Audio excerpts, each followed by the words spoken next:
আসসালামু আলাইকুম everyone, welcome back to my channel Ifat's cooking diary. আজকে আপনাদের জন্য নিয়ে আসলাম ছোট মাছ আলু চচ্চড়ি। তো চলুন দেখা যাক কি কি লাগছে আমার ছোট মাছ রান্না করতে। তো রয়েছে এখানে ছোট মাছ, আলু সুন্দর করে কেটে নিয়েছি,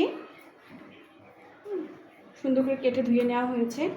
রয়েছে পেঁয়াজ কুচি, মরিচ কুচি, মরিচ ফালি করে নেওয়া, লবণ, সামান্য গুঁড়া মরিচ, হলুদ, জিরা ধনে বাটা। তো এগুলো সব একসঙ্গে দিয়ে দিব। তো দিয়ে দিলাম মাছ, আলু,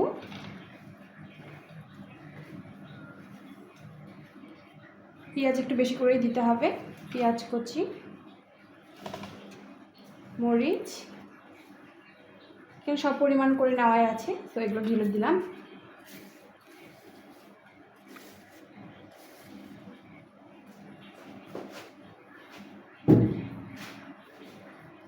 এখন দিয়ে দিব তেল, একটু বেশি করে তেল দিতে হবে।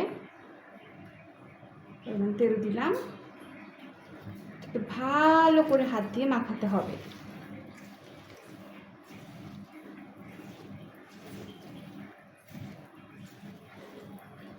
এরকম করে মাখিয়ে যদি আমরা ছোট মাছ আলু চচ্চড়ি করি তো খেতে তো বেশি মজা হয়।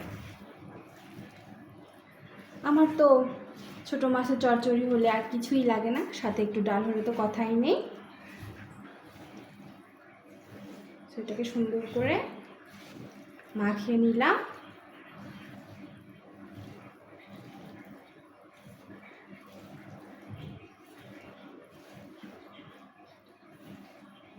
চলেন এবার চুলায় চলে যাই। চলে এলাম আমরা রান্না করতে। এটাকে মাখিয়ে সামান্য একটু পানি দিয়েছি, এখন চুলাটাকে জ্বালিয়ে দিব। বিসমিল্লাহির রহমানির রহিম। তারপরে ঢেকে দিব।